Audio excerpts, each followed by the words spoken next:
Hey, thanks everyone who's joined in and welcome. Good evening. My name is Ann Berry and I am the Director of Planning and Development Services for the City of White Rock. And if you are joining us on this call, it should be because you're here to attend a public information meeting for a zoning bylaw amendment and a major development permit application for the property at 1164 Elm Street. So just to give you a bit of an overview, what we're going to do this evening is staff will provide a bit of a brief presentation to go over some of the site and policy context as it relates to this application. And then what we'll do is we will turn it over to the developer to provide a presentation that's more specific to the project specific elements of the application. After their presentation, we'll be able to go through a bit of a question and answer period so that the developer can respond to your questions and get your feedback. And then we'll go through some next steps a little bit later on. So with that, I'm going to turn it over to staff to go through the staff presentation.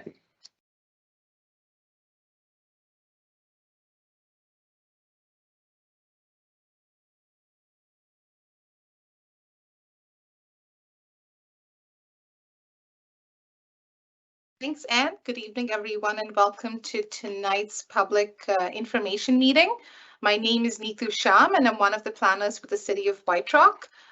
Before I begin, I would like to note that to the applicant and his team that we currently have 6 attendees in the audience. So let's jump right in. So we are here tonight to talk about the proposed zoning bylaw amendment and major development permit at 1164 Elm Street. This zoning bylaw amendment would take this property from the RT1 duplex zone to a property-specific comprehensive development zone. So the purpose of tonight's meeting is to receive feedback from you on the nature of the application and for the applicant to share with you the intent and details of the proposal. This is a live event which is being hosted by the city but is being presented and run by the applicant, Rob Sikosi from Sikosi Architecture. The meeting is being recorded and is going to be posted to the city's webpage and the city's YouTube page following this meeting. So if you want to watch the meeting later, or if you know someone that is not able to join this evening but would like to watch the meeting, they can watch it there. We will open the floor for questions and comments during the question and answer section of the meeting, which will be following my presentation and the applicant's presentation. The Q&A portion of the event will be facilitated by Ann Berry, the Director of Planning and Development Services. If any of the comments and questions are not appropriate, are offensive, or are not related to the application, staff will not be publishing those comments. If there are comments expressing non-support for this application, we will certainly publish those, as well as questions and comments that relate directly to the application. If you have any additional questions or comments following this meeting, you can email staff at the email address seen on the screen, which is planning@whiterockcity.ca. So just for general reference, the subject property is at 1164 Elm Street. You can see it highlighted in red in the middle of the slide here, so sort of north of Marine Drive and at the corner of Beachview and Elm. In terms of the policy context that regulates the development, the property itself is within the Waterfront Village land use designation within the official community plan. The OCP contemplates a mix of buildings in this designation in the West Beach area west of Foster Street and up to 3 stories in height with a floor area ratio of 1.5. In terms of the development permit areas that regulate the site, it is within the waterfront development permit area. And what this means is that the city has specific guidelines for the form and character of what's being proposed. So it gives us the chance to look at things such as the overall design of this multi-unit residential development, how the massing interacts with the surrounding context, and how the proposal fits with neighboring properties and developments. So the zone map on the slide shows the block which encompasses the subject property, which you can see highlighted in red here. The zoning for the property is currently RT1, which is a duplex zone.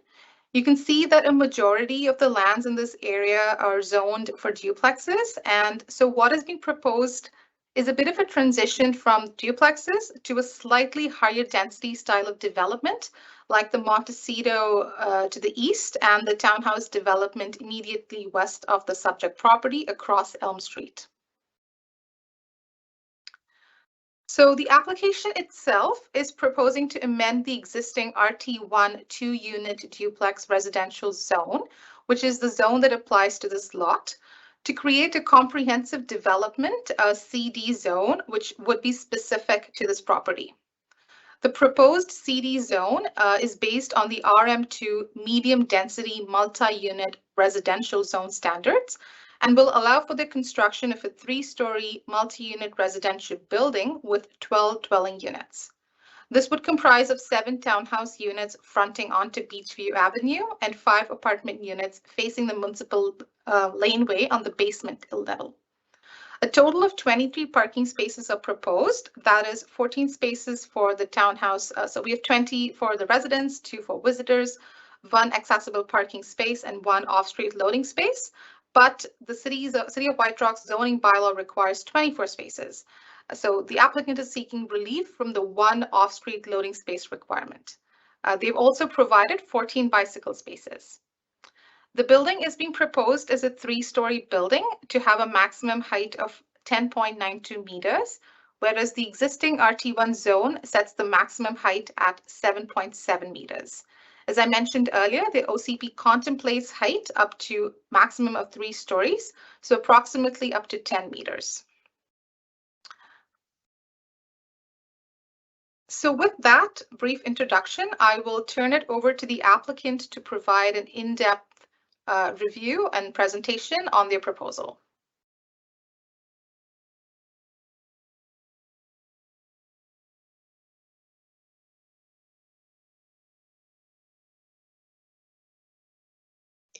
Good evening. This is Rob Sikosi from Sikosi Architecture, and we're very excited to be here presenting this project to you. And we're looking forward to your questions and concerns, so we can address them. And so just to start, I just want to welcome everyone. And this is the team here. Our client is Beach Westgard. Sorry, Rob, just to jump in quickly, I don't think you've shared your screen just yet. You might need to share your screen at this time. Okay. Yeah. I tried sharing, it wasn't working. Oh, there we go. Okay, try it again. Is that working? No, not yet. I hit share. Okay. Oh, hang on. Are you? Oh, okay, sorry. Here we go. Apologize for that. All right, is that better? There we go. Yes. Okay, sorry about that. Okay, so again, welcome everyone, and we're very excited to be here to present this to you and looking forward to your questions. And this is the team here. Beach Westgard are the owners, our clients, and we've been working on a number of projects with them, and they're a very good team to work with. There's us, and then of course our landscape architect, Mariama Landscape Architects. So just getting into the project, the existing building there now contains 5 rental units, and what we're doing is replacing those 5 rental units. We're proposing here is a 12 units in total, which includes 5 rental units, 3 1-bedroom and 2 2-bedroom units along the bottom floor that facing the laneway to the south, and then we have a 2-story townhouse above that, 7 of them lined up along Beachview, and they're 2-story 2-bedroom townhouse units. The townhouse units are approximately around 1,600 square feet, and the rental units on the ground floor are for around 727 square feet for the 2-bedroom to 893 square feet, and then around 650 square feet for the 1-bedroom unit. So they're good size rental units. As mentioned before, we have underground parking, and the connection to the parking is going to be through the adjacent property, and I'll show you a drawing about that in a bit here. But what that does, in a way, is to avoid the a big parking entry off of the lane, which we can't access. There's an 8-foot lane on the south side which we cannot access, and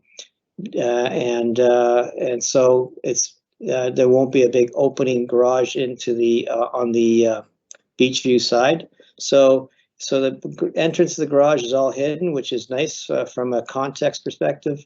So we're working with the adjacent development, Montecito, to work this out, and that things are working well there. And we have our client here, Jamie Ogden, to talk about that if there's any questions regarding that. This next slide here again shows the project site and just the adjacent neighborhood. Some slides here. And you can see here the route to access our parking will come through this parkade for the Montecito development and enter our project below grade at this point here. And here's more context photos. And so again, more context here, just zeroing in on the site and the adjacent developments. And just neighborhood context, again, just showing the different types of access to underground parking, as I mentioned before, park space in the surrounding area, the White Rock Promenade. So the site is close to the beachfront, and we see this development here is contributing to the sort of form and character of this area, sort of that funky sort of beach house character. Here are some shadow studies. As you can see, the being only 2 stories off of Beachview and 3 stories off the rear lane, the impact is very minimal. Of course, in December, the December solstice here is when you're going to get the most impact. But as you can see, it doesn't encroach, just crosses the street and barely encroaches into the properties across Beachview. So this is the site plan here. So there's 3 elm trees on that we are preserving and along Elm Street, and so we've set back the building, and we're working with our arborist to provide proper protection around those trees and not to and impact those trees whatsoever by maintaining the setback. So what you see here is this is actually the ground. This is the rental floor. And you see that this is the laneway on the south side. There's Beachview on the north, Beachview Avenue, but this is all below grade in the back here. So we have storage rooms back there. And then you have your 2-bedroom units, 3 1-bedroom units, and another larger 2-bedroom on the east end with a connected corridor here. There's also a small elevator that connects to the parking below and also to grade above to provide accessibility to these units. There's an entry off of Elm Street. And another entry off of Beachview down these stairs through this door here into a small lobby. And again, the elevator that connects you to parking and also to grade above. So this is the ground floor. This is the ground floor at the off of Beachview now. So this is the first floor of the townhouse units. As you can see, we have 7 townhouse units, and the end units are articulated on the side elevations to bring that character around the corner and address it onto Elm Street and also along the side towards the Montecito development. We've also indicated here the desired road widening that the city's looking for. So we've provided some dedication and right of way and set back the building. So this is for future upgrading of the street. So we've worked closely with engineering, the city of White Rock, to address these things and incorporate them into the design. We've also got a corner cut here so that we included. So now we go down the parking floor, This is the single level of parkade below the rental units, and you can see here's the access point from the Montecito development. The other one thing we're doing with the Montecito, there's an existing exit stair from Montecito here that exits out onto Beachview, which has really become an eyesore and a problematic stairway. So what we've done is we're going to remove that staircase and introduce an exit through here to that 8-foot laneway in the back. So it really cleans things up along Beachview. And again, we have our parking stalls here with exiting on both ends. And here you see the elevator that takes you up to the rental floor and up to grade. And here's just a bigger drawing showing exactly how it shows the Montecito Parkade and our Parkade and how they're connected. Again, this is the rental floor, just a larger plan, and the unit plans are all developed. These are 1-bedroom units with a small den in the back.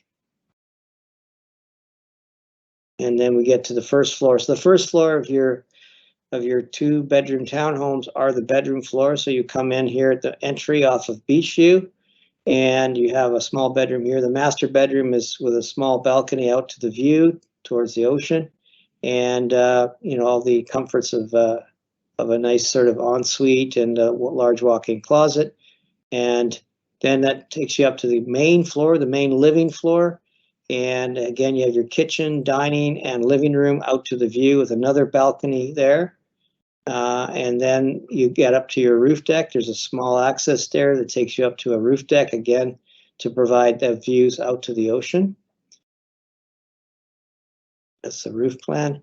So the elevations, as I mentioned before, we're trying to sort of respond to this kind of funky beachside character, form of character that kind of is what White Rock's about. I think we're trying to create some really neat architectural elements. Our clients allowed us to take this thing a lot further, and with regards to design, providing a really kind of funky character. We're also drawing from materials like shingles, cedar shingles, and board and batten, and some metal roofing.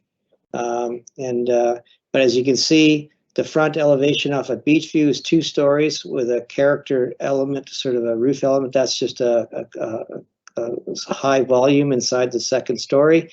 And we created breaks along this elevation to open up views as best we can. All this is within the OCP height allowance.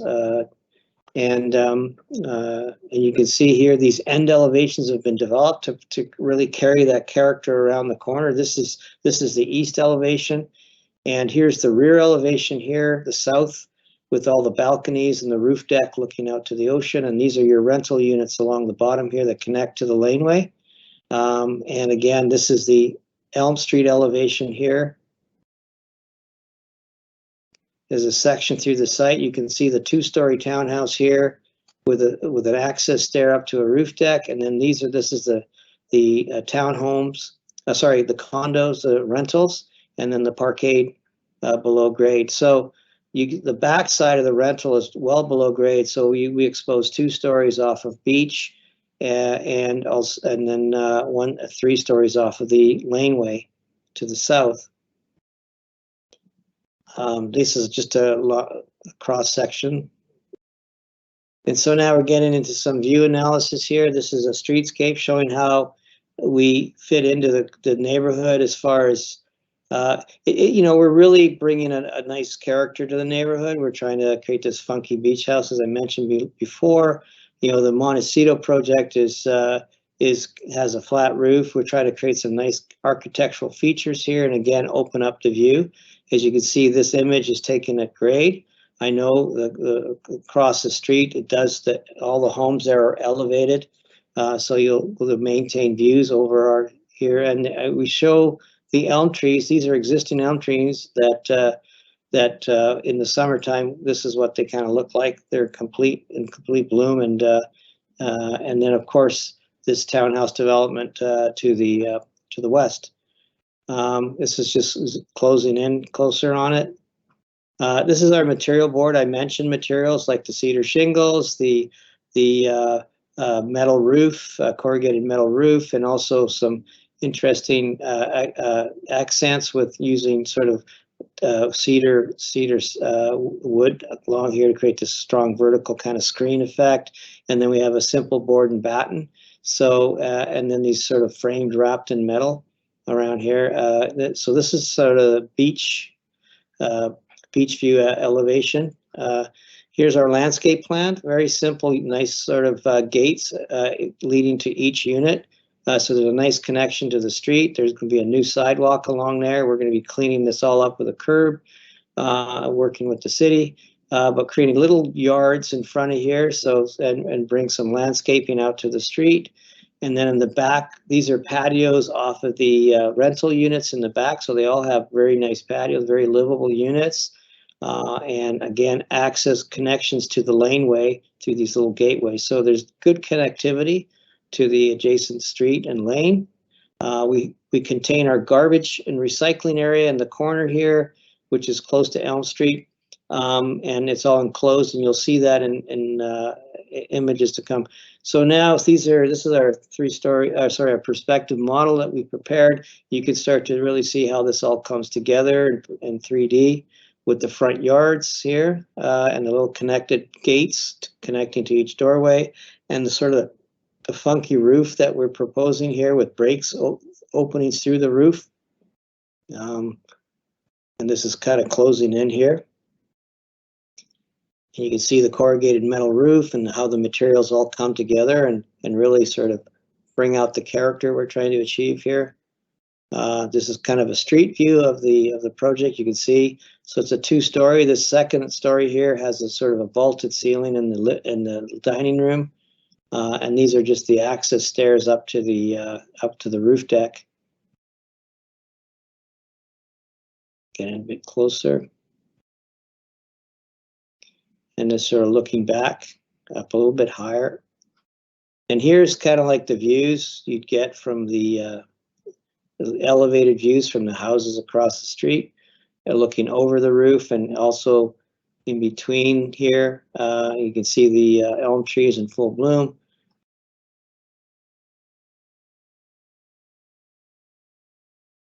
This is the elevator that comes up from the parking through the rental and up to the street.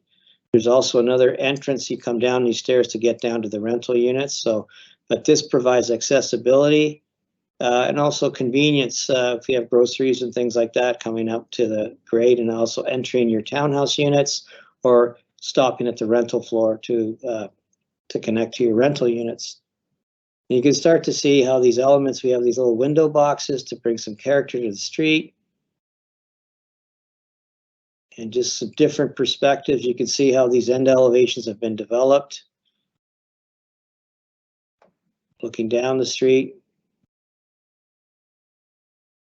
And this is sort of like a bird's eye view looking down from the other side. You can see how this roof works, and you can start to see the roof decks in the back. And here are the roof decks in the back. This is the access down to the rental floor, which is this floor down here. And then you have your two levels for the townhouse with the roof deck. And there's sort of another bird's eye view of the backside, the south elevation overlooking the ocean. Obviously, your best views are going to be from the roof deck over these existing homes here. And you can see the patios for the rental units below and the little connected gates to that sort of 8-foot laneway. And you can start to see the recycling and garbage enclosure there, which is tastefully done to connect with the building, the character of the building. Here's a close-up view of the different balconies. So this will be the balcony off the master bedroom. This is the balcony off the living room, and then the roof deck above and the little access up here. Here's the garbage recycling enclosure, which is, as I mentioned, sort of is designed to fit in with the building. You can start to see we carry these on the side elevations, how we bring the cedar shingles around and really bring that materials out on the ends. And this is looking up Elm Street. There's the 3 existing elm trees. And we're going to be providing a new sidewalk there. And that's it. Thank you. I look forward to your questions. And I'm going to turn off my mic now and address your questions as they come. Thank you very much. Thanks, Rob. I'm just going to share my screen with my presentation.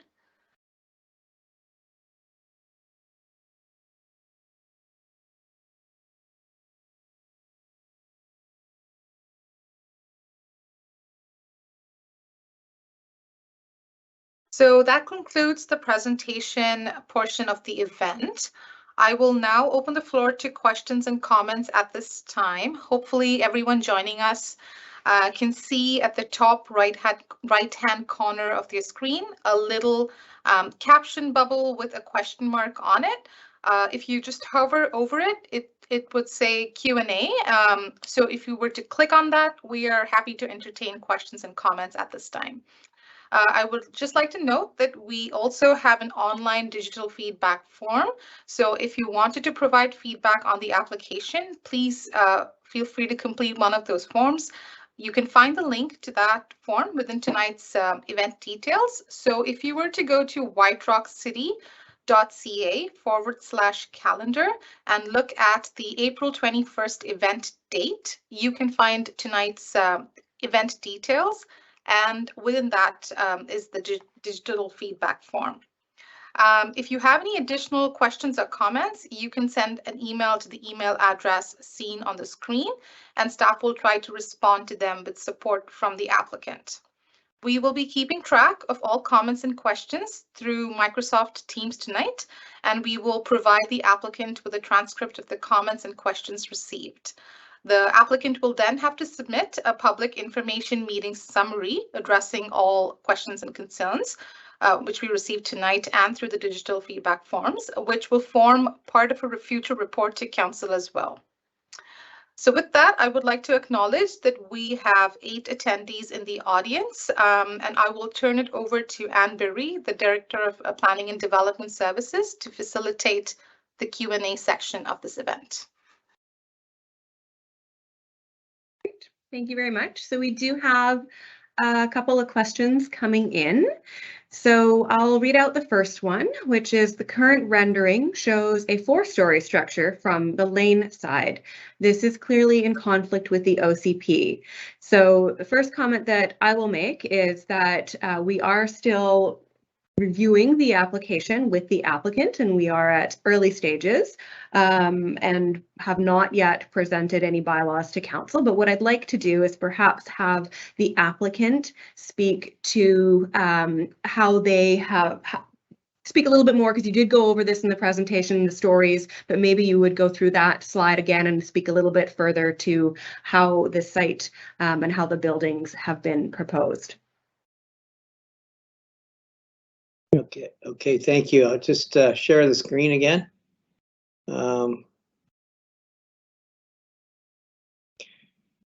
Yeah, so I'll probably just go, yeah, here it is here. What that, this is the stairwell coming up, so it's just a small elevation here. This is the roof deck, so what we have is 1, 2, 3 stories off the back. And this is just a roof deck, and that's just access up to that roof deck. And the height that we're proposing here is within the OCP. We're, you know, so we want to provide just access up there. So that's not really a 4th story. It's set back also. We've set it back. And I think if you look here on some of these, you know, from the street, what you're seeing is 3 stories. Because we set back that upper access point is set back in here to bring the deck forward. So this is a 3-story facade off of the rear lane on the south side, and 2 stories on the north side of the street, which is what you see here. 2 stories with a roof element there. That's 1 story right there. But as I mentioned, this is all within the OCP height, and we also break this up through here.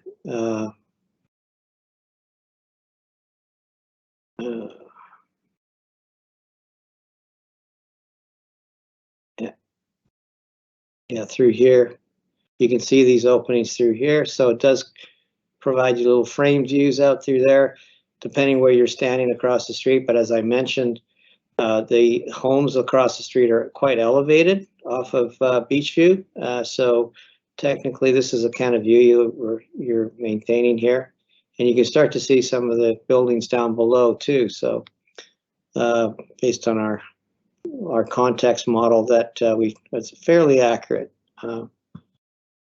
Okay, so that's hope that answers your question. If you have any more, I'd be glad to answer them. Thank you. Thanks, Rob.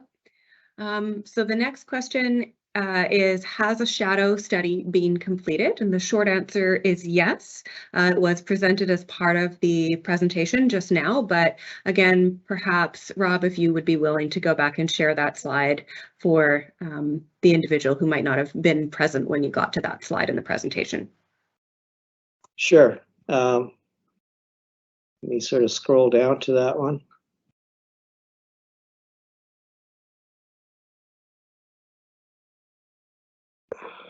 Near the beginning here. Here we go. So shadow study. So this is we do the March equinox, the June solstice, and the September equinox and the December solstice.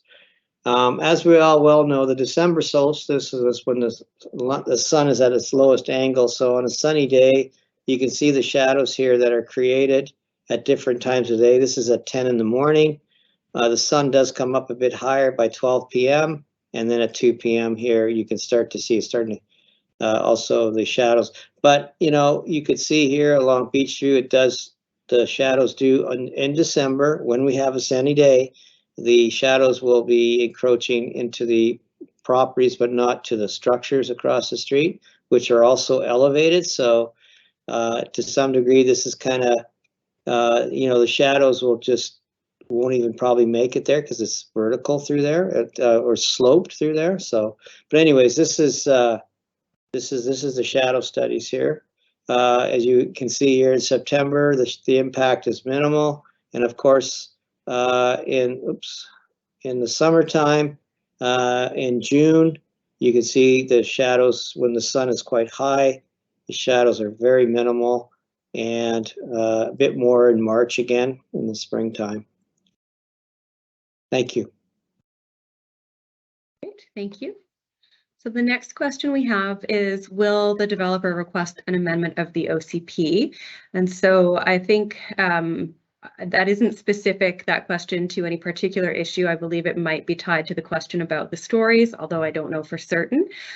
So what I will reiterate is that with regard to the stories at this time, the application appears to be consistent. However, this application is still in the early stages of review, and prior to anything being brought forward to council, this will of course be verified, and if any necessary changes are identified, those will of course be conveyed to the developer or conveyed to council through any form of application that's necessary. So moving on to the next question. It's a comment, but I'll certainly turn it over to Rob to speak to.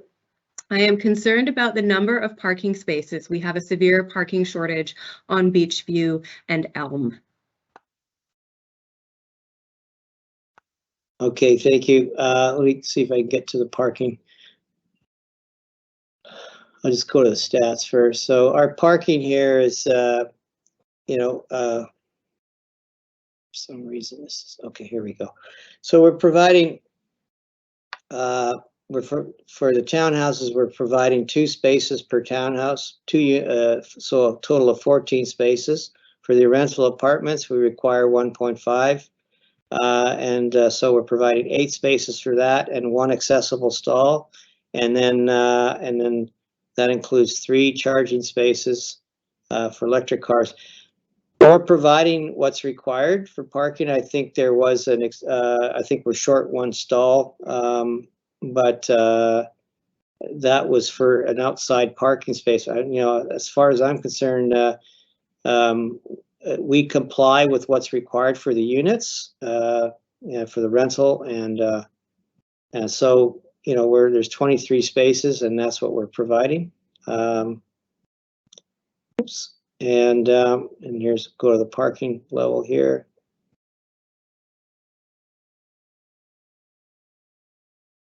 So here's the parking floor here, and we have one accessible stall and basically 23 stalls, regular stalls here. They're all regular stalls. There are no small car stalls. They're all, so we do provide what's required for parking. So there won't be any amendment required on this. So, thank you.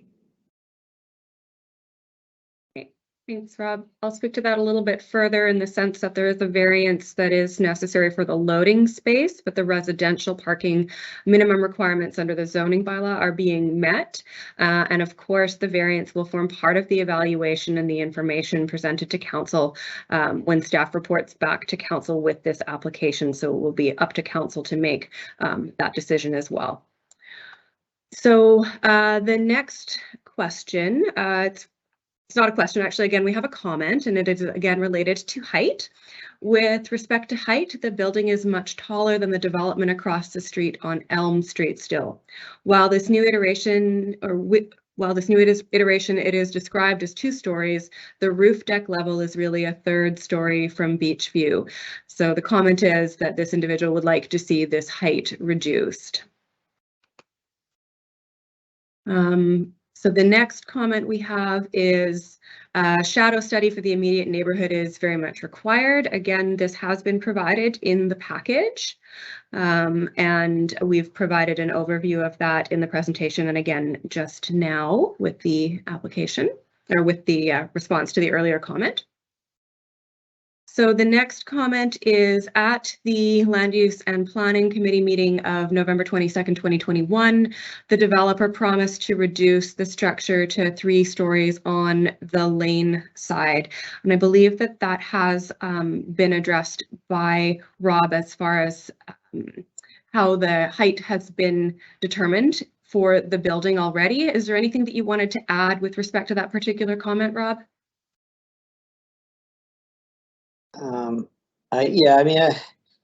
We're basically 3 stories off the lane and 2 stories off of Beachview. We're within the OCP height of the 10.9 meters. We've actually gone and lowered. Let's see if I can maybe look at the street view.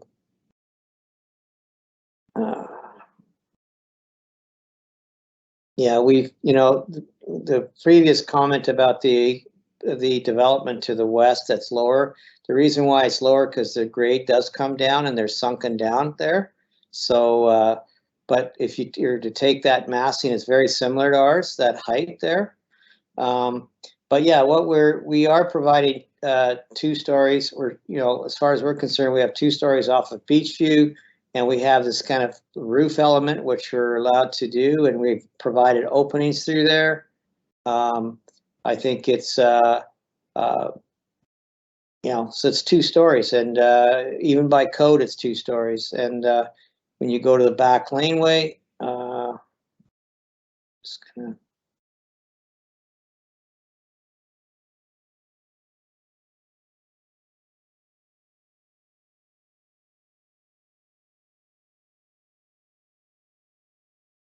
Yeah, this is a bird's eye, but you can see the only thing that's popping up there is the roof deck, the access to the roof. And then there's openings in between them. So really what you have, and we've pushed that back. So from this side here, you're seeing 3 stories. And it's only that one little element back there, which is not considered a story by code. And it is physically coming up that one level, but it's not a livable area. It just access to a roof deck is what it is. There's no room in there, and this is just a volume here to provide that character to the street. As you can see, the houses across the street are elevated, and you'll be getting views over our development here from their upper decks. You can see there. Would I be able to add something to that, Rob? Yes, you can. Yeah, so in in regard to the height there, we are, because it's a medium density residential, we are basing it RN2. So RN2 actually prescribes a height limitation of 10.92 meters, which we meet. So these funky sort of dormer features that we're seeing, the top of those peaks are at 10.92, and that is measured from the natural average grade. So we in fact meet that zoning bylaw height requirement. In addition, we meet the OCP, which states 3 stories. It doesn't give a height, but it says 3 stories. And so that's what we have. Yeah, thank you for correcting me on that. Okay, thank you. So the next question is, decks are on the south side, but most potential views are on Elm Street. Have you considered having decks face Elm Street instead of Marine Drive? I don't, well, first of all, you've got those elm trees there that will block any view, especially in the summer months. But no, I mean, you've got, you know, as you can see on the screen here, these end roof decks do face out onto Elm Street. But I mean, as far as we know, the best views are to the south, out to the water, to the ocean, and that's where it's orientated that way. I mean, that's just the orientation of the site, you know. But we do provide windows off of those end units out to Elm Street, and also on the side yard here on the east side. But yeah, you can see here this opening here, and we've got these little openings there out to there. But as I mentioned before, we have these large elm trees here that we're preserving, and they basically block any view. Thank you. So the next one is from somebody who was a little late getting in to view the presentation, and they have a question about where the underground parkade for the building is and where the access to the building, to the underground parkade, would be located. So if you would just mind going back to that parking lot slide and explaining the connection from the neighboring site, that would be appreciated. Sure. Let me see here. Well, first I'll go just quickly to our context. Oh,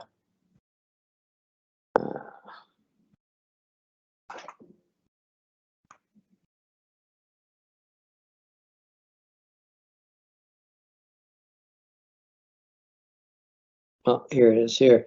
So you can see in this slide here, this is access. Access to the Montecito Parkade, which is through here, and what we're proposing is to come through the Montecito Parkade and connect below grade into our parking. And I'll just go to a parking slide, and I think this is actually really cleans up. I mean, as you can see, our property is not that big, and rather than having this 20-foot opening off of Beachview, which is high up, which would mean a big ramp, it really cleans up, you know, the elevations along Beachview and anywhere. We don't have this big ugly garage door, so we come in below grade. So I think that's a real plus for the neighborhood. And we're using an existing parking access through here, which I believe there's public parking through here. And I'll just go down to the parking level. I think there's another. So this slide shows the Montecito Parkade, and here's where we're proposing to connect through. And to our parking area here. So it's all below grade, it's all hidden and very private actually. So, and we have a security gate into our development here. And we've also took this opportunity to sort of clean up this exit stair that exists at the Montecito development, which has become a real eyesore and a problematic area for transients and things like that. So what we've done is we're going to take that staircase out and introduce this new exit stair that both developments will use out to the laneway. So it's a bit sort of off, so it really cleans things up along Beachview. Thank you. Thanks, Rob. So I have a couple of comments on here related to sound and people not being able to hear the presentation. I just wanted to address that because we'll move those comments out now that we're speaking to them, but it's really just that it's likely something on your end of the presentation. However, obviously you want to make sure that you catch everything. So We are providing a link to this meeting recording that will be available on our website tomorrow. So you will have an opportunity to rewatch the presentation, and the comments will also all be posted as well. And there will be a further opportunity to provide submissions through for comments on feedback up until May the 6th. So that information is all going to be available on our website tomorrow. So hopefully if you've missed something because of a sound issue, you will be able to have a chance to view the presentation again. So hopefully that helps a little bit. There was a comment regarding more shadow study times being appreciated. Shadow study times are provided at certain times of the day. Rob, would you be able just to speak to the rationale behind the shadow study times and why those are the times used for shadow studies? Certainly. I mean, the shadow studies we're doing is pretty common. This is for all projects we've done when we're asked to do. I mean, we could be doing shadow studies on the hour, but this gives you a good indication. Obviously, noontime in the middle of the day is one, and then we sort of go mid-morning and mid-afternoon. Obviously, in the evening, it it comes down quite a bit, but that gets picked up in your your December solstice, which is really, December is really the time where you're getting the most shadows. And you can see here in the morning, you're getting the shadows in the morning are very similar to the afternoon. But you can see when the sun is at a low angle, you're getting the most shadows here. But there's enough separation between us and the beach view that the shadow impact is minimal on those properties, even in the worst case scenario here. And as I mentioned before, you've got your September equinox, and you can see here the shadows don't even cross the street. And of course, in the summer months or spring and the March, again, very similar to September. And then June is very minimal, as you can see, when the sun is at its highest angle. And we always pick these times because they kind of give you a good indication. I mean, as I said, to do shadow studies on the hour we could do one in the evening if you like, but it's just gonna, obviously the shadow might encroach a bit more in the evening. In the winter, when we do have a sunny day, you might get a bit more shadow in the evening here, but again, the sun's going down, so it's also time-wise it's temporary. But this, we've always these time frames here that we do it for all our shadow studies in every municipality we worked in. This sort of gives you a good indication of what it's like. Of course, we can get more detailed, but I don't think it's going to really show anything, but to be honest, but thank you. Thanks, Rob. So the next question is, based on the answer provided by the architect, may I assume the height of the structure on the lane side is under the limit of 10.92 meters? Rob, I believe you've confirmed that, but perhaps you could just reaffirm. I reaffirm that. If you go here, our stat sheet, actually, it says here, building height, we're allowed 10.7 and we're proposing 10.9. So we're about 8 inches over, but this is all, at this stage, it's all fixable. If we have to hit that 10.7, we will. I mean, it's right now it just fell at 10.9, but according to, as David mentioned earlier, under the RT2 zoning, you're allowed up to 10.9, I believe, or 10.7, and we're showing an 8-inch encroachment, but we can fix that.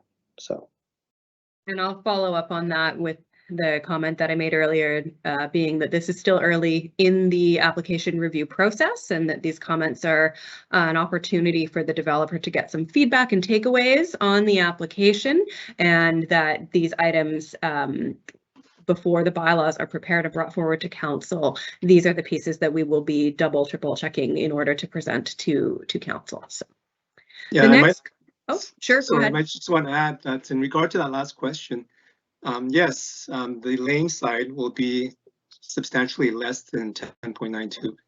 And you have the added advantage because it is a severely sloping site and we are measuring to natural average grade. That building along Beachview actually is a lot lower than if the site was a level site.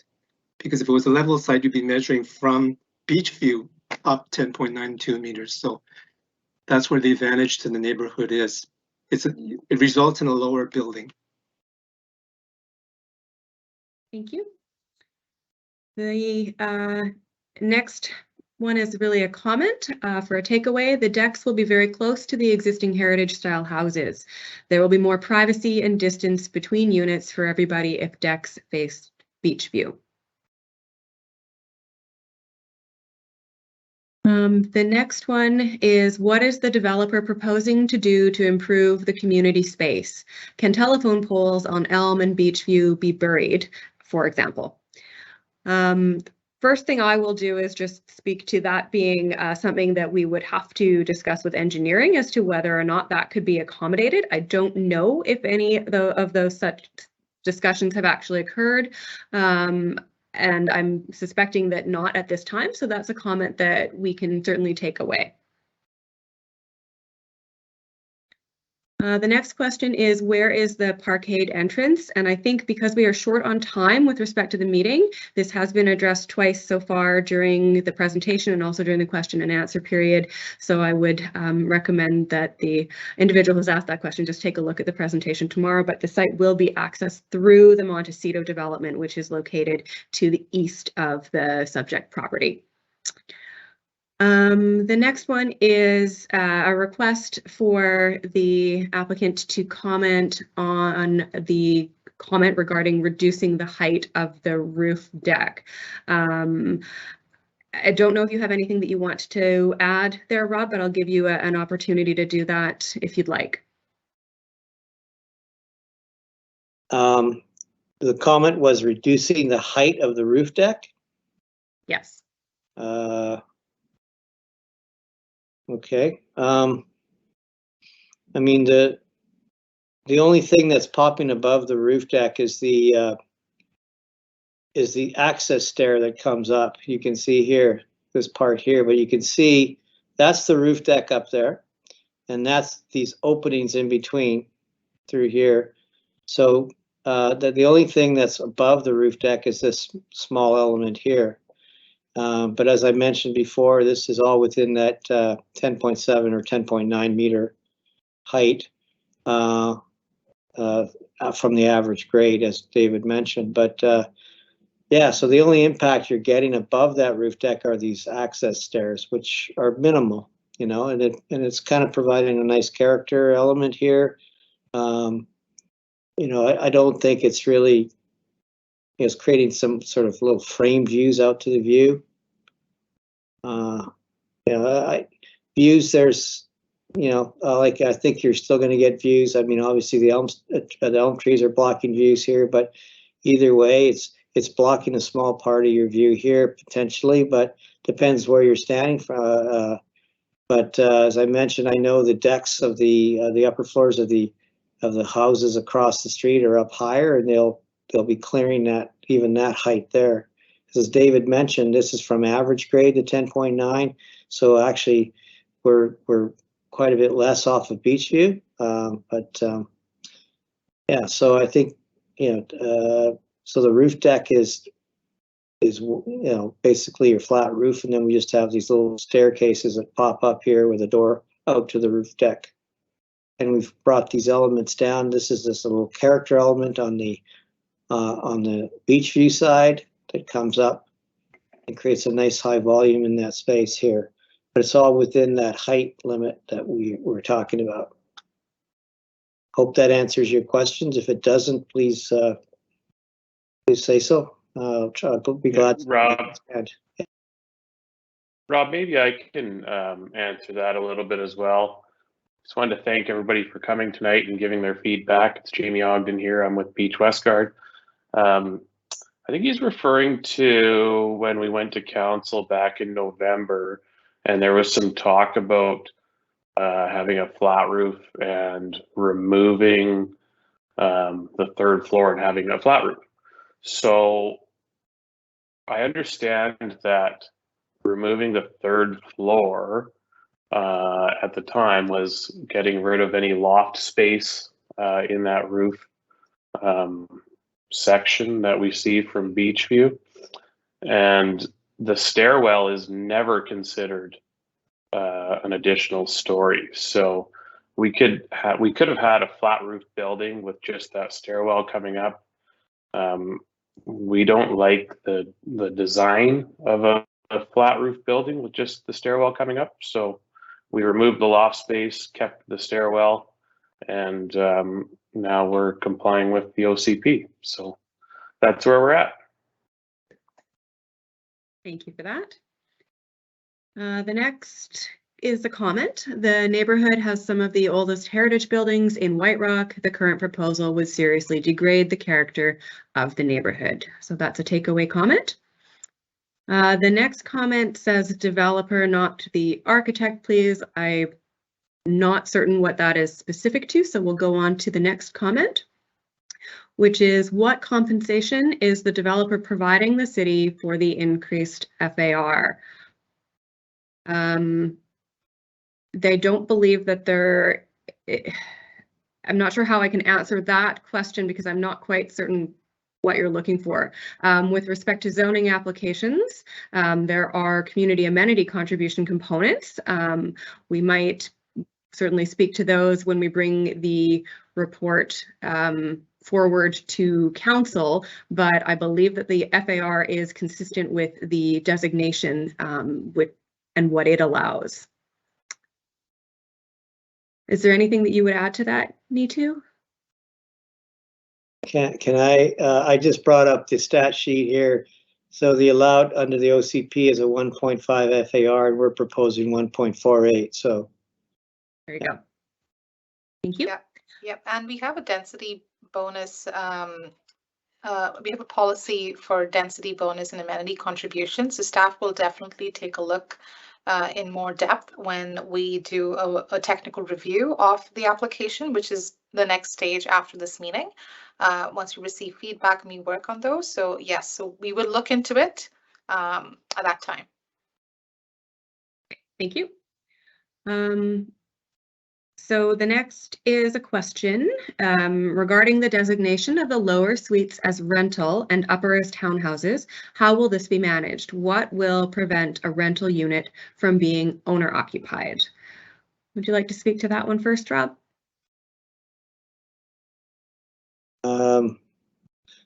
Sure, I think maybe Jamie can chime in on this one too. Basically, the rental units are separate from the market townhouse units, which right. would be Rob, yeah. I'll speak to that. So the townhomes would be market for sale units. The rentals would be held by the builder to be rented out. So there would be no one would be purchasing the rental units for renting to others. And I'll jump in on that one as well, because again, this is early in the application process. A tool that is often used in order to ensure that rental units stay rentals in perpetuity or over a period of time is through a housing agreement that can be registered on title in the form of a covenant to the property. So that would ensure that the property remains, or units in the building, for example, remain within the rental stock. So the next comment, an individual missed the presentation. Are the trees on Elm Street being preserved? The short answer in the interest of time is that yes, they are. That was presented as part of the presentation, and so you would have an opportunity to go back and take a look at that tomorrow once the PowerPoint and the live stream is uploaded to our site. There's another, we're at just about 6:30. We have another 10 or so questions to go through. or less. There's a couple of duplications in here. So maybe what we should do is extend the meeting, if everyone's comfortable, another 15 minutes, and then we'll wrap it up at 6:45 so that we can try to get through a few more of these comments, so that everyone feels that they are being heard and that we have that dialogue carrying on. So the next one is, what compensation is the developer providing for the height that exceeds the current zoning heights? Again, this is a zoning amendment application, and it is intended to be consistent with the heights that are permitted within the OCP. The next comment, it's someone who agrees with the Montecito entrance to the project's parkade. It keeps Elm and Beachview cleaned up. So that's just a takeaway. The next comment is regarding consultation. So at the Land Use and Planning Committee meeting of November 22nd, 2021, the developer said clearly he planned to consult with neighbors. Residents immediately adjacent to the project on Beachview have yet to be consulted. So from a staff perspective, this public information meeting, we have direction from council to hold this. This is one element of consultation. There will also be a public hearing should the zoning bylaws proceed to that stage in the application, which is another opportunity for comment. I don't know if the developer intends to have any other type of consultation on the application, so I'll give them an opportunity to speak to that now. Yeah, we would be absolutely happy to meet with the neighbors. Unfortunately, I don't have many of the contacts for everybody in the neighborhood, but I suppose through a comment to the city, maybe to you, Neethu, or something, that you could provide my contact information, and we can have a meeting. I have no problem with that. We'd be happy to do that. Thank you. Okay, the next comment, overall, a nice looking project. So a takeaway. The next comment is related to the format of the meeting. So that's a takeaway for staff and not with respect to the application itself.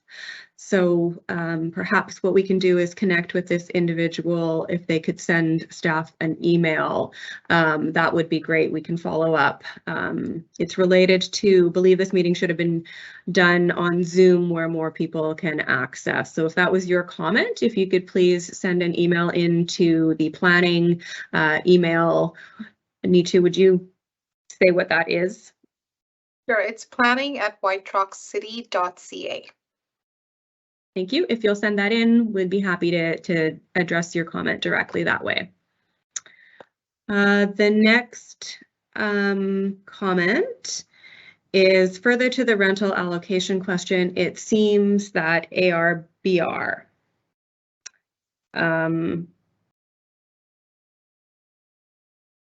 not sure specifically what you're trying to speak to in that comment, but we'll take that feedback. The next comment is the proposed project is significantly higher than the Montecito building. The view from the properties adjacent to the new project will be seriously degraded. The lot elevation is not sufficient to overcome this without rezoning the whole neighborhood from 2 to 3 stories. So I believe that that is a comment as a takeaway. The next one, the top deck, while disguised as not being a story, still takes up a considerable portion of ours and our neighbors' views unless we were to climb up onto our roofs. Your estimates are not accurate and look more like the view from Buena Vista. Just something to consider. It reduces our property value. So another takeaway for comment. So the next one is further to the rental allocation question. It seems the arbitrary designation of a certain number of suites as rentals serves to allow for fewer parking spots. If all units were non-rentals, there would need to be more parking spots. I do not have the bylaw in front of me, so I'm not sure that we can address that question at this time, unless, Jamie, you had a comment that you wanted to make on that one. I see you've turned your mic on. Yeah, I think Rob might be able to comment on that a little further, but I believe that townhouses need 2 parking stalls per unit and apartment buildings or suites, regardless of the rental, are I think 1.5. And that's what we're providing. We're providing 2 stalls for each townhouse and 1.5 stalls for the condos. And we're not using this as a mechanism to reduce our parking requirement. It's mainly because we know the city wants to increase the rental stock. And so we're introducing 5 rental units so that we're not losing any rentals with the demolishing of the existing building. That's correct. Thank you very much. We'll move on to the next comment. The houses across do not clear the height of the top of the roof deck story. So we've had a significant discussion regarding height, and I think we've probably spoken to this point already. The next one is I'm confused regarding the zoning on height. The letter that we received from the city several weeks ago states that the current zoning for height is 7.7 meters and that the proposed zoning is 10.92. So again, this is a zoning application to change the zoning that is on the subject property. When zoning is changed, it needs to be in alignment with the official community plan designation. And in this case, it is consistent with the official community plan. The next comment is a repeat of the earlier comment. And so the last comment we have is, will the townhouses be able to be rental units under their strata corporation? And I believe we've already addressed mechanisms in which we can ensure that they are rental units. This again will form part of the more fulsome review that staff will be undertaking of the application prior to bringing it forward to council. Often when applications come forward to council, once they follow through on the public hearing and get to a third reading stage, that's when a number of conditions are required by council for consideration of rezoning, and they're conditions of approval essentially. So the applicant would have to enter into these conditions in order to satisfy council's requirements with regards to the rezoning. So we will be working with the various different departments to review this application and with the applicant to ensure that we meet the, we tick off all the boxes and we, identify the necessary items to bring this forward, should council choose to proceed with the application. So the next question, and this will be our last question, I think, this evening, will be approximately how much revenue will this project bring to the city in development cost charges, fees, and permits? And at this time, that's not a question that we are able to answer with the information that we have in front of us. Certainly, that's something that we can tease out as the application moves through the process, and we're happy to address that in future reports to council as necessary in the financial implications section, and should council have those questions for us as well. And so with that, I think I'll ask Rob or Jamie if there's anything that you wanted to say before I turn it back over to Nitu to do the wrap up for the meeting. No, I just want to thank everyone for attending this meeting, and thank you for all your questions, and I hope we were able to answer them as concisely as possible. Yeah, we've got a long way to go with this project, and we'll be working closely with the city and the public to hopefully see this project through and bring it to the neighborhood. Thank you. Yeah, and same here. I just wanted to thank everybody for coming out, same as Rob. And if anybody wants to reach out directly to me and have a conversation, we're very open to that and happy to do so. Great, thank you both for that. And thank you again to everyone who attended and who sent in their questions and their comments. That is appreciated. That feedback again will be published and will be provided to the developer as well. And Nitu, over to you. Thanks, Anne. So finally, I'll just quickly go over the next steps in the process, and then we will be wrapping up tonight's public information meeting. So after this meeting, we are going to be reviewing your feedback and looking at any potential changes to the proposal from the feedback we've received this evening, and also the feedback we may receive from the digital feedback forms.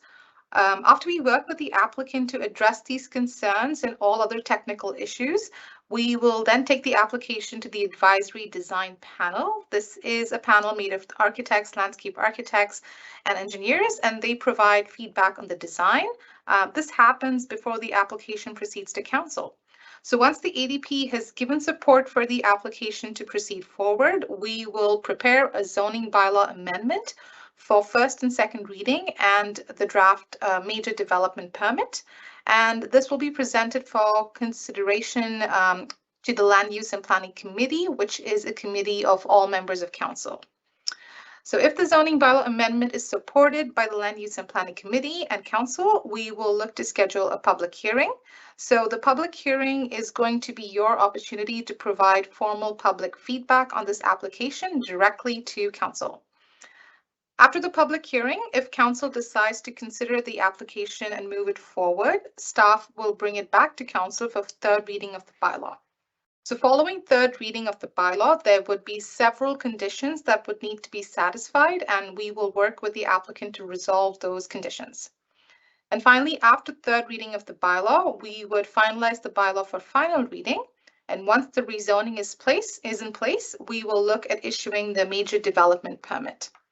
So that's just the process moving forward. So that concludes our public information meeting for this evening. I would like to thank everyone for attending tonight. I hope the presentation and the dialogue was informative. If you have any follow-up questions or concerns, please feel free to send staff an email to the email address provided on the screen, which is planning@whiterockcity.ca. So have a great evening, everyone, and thank you so much for joining us tonight.